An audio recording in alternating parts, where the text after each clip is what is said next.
Nama saya Yanti, saya mahasiswa dari Institut Teknologi dan Bisnis Maritim Balik 2 dengan program studi Teknologi Hasil Perikanan. Pada kesempatan ini, saya akan memaparkan materi mengenai mikrobiologi industri. Langsung saja, apa sih mikrobiologi industri itu? Mikrobiologi industri merupakan suatu kajian yang berhubungan dengan penggunaan organisme hidup atau produknya dalam proses industri yang berskala besar.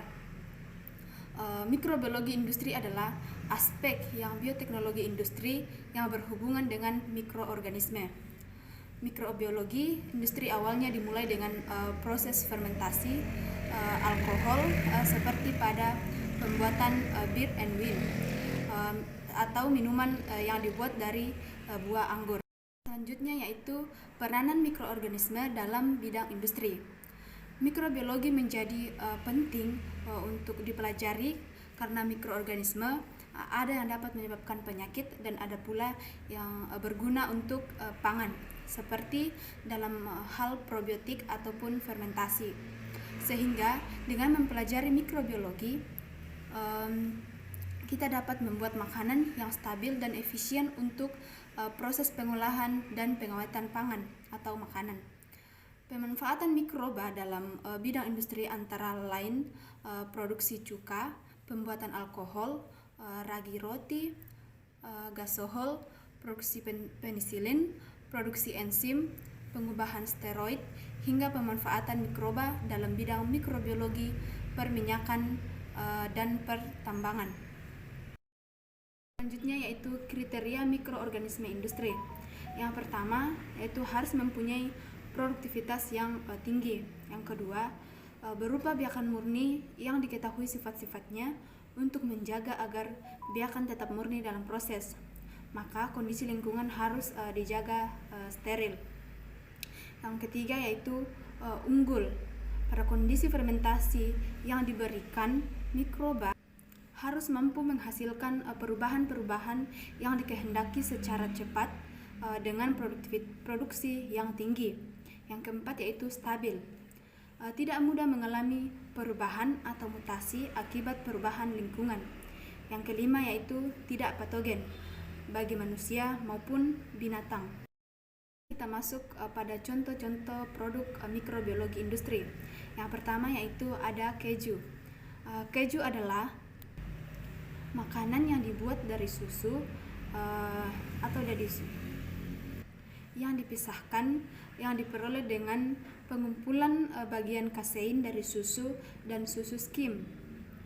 Pengumpulan ini terjadi dengan adanya enzim Rennet atau enzim lain yang cocok atau dengan meningkatkan keasaman melalui fermentasi asam laktat atau dengan meningkatkan keasaman susu melalui fermentasi asam laktat atau dengan kombinasi kedua teknik ini.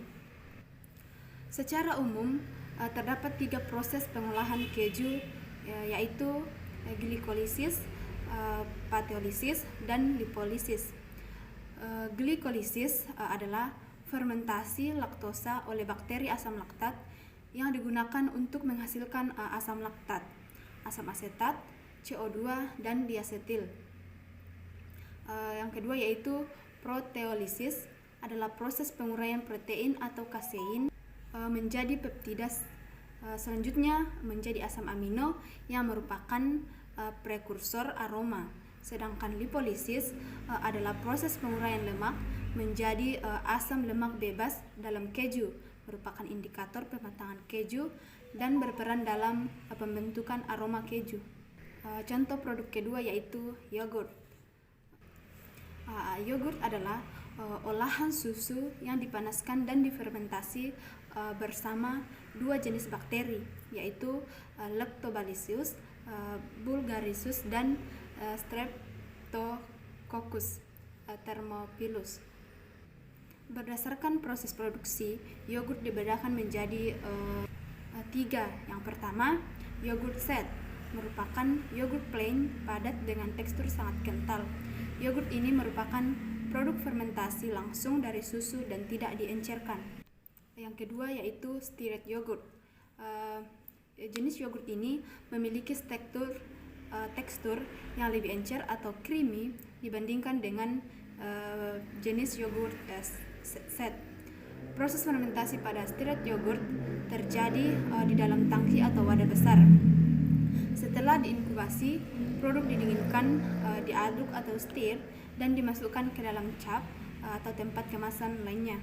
Yang terakhir yaitu jenis yogurt fluid.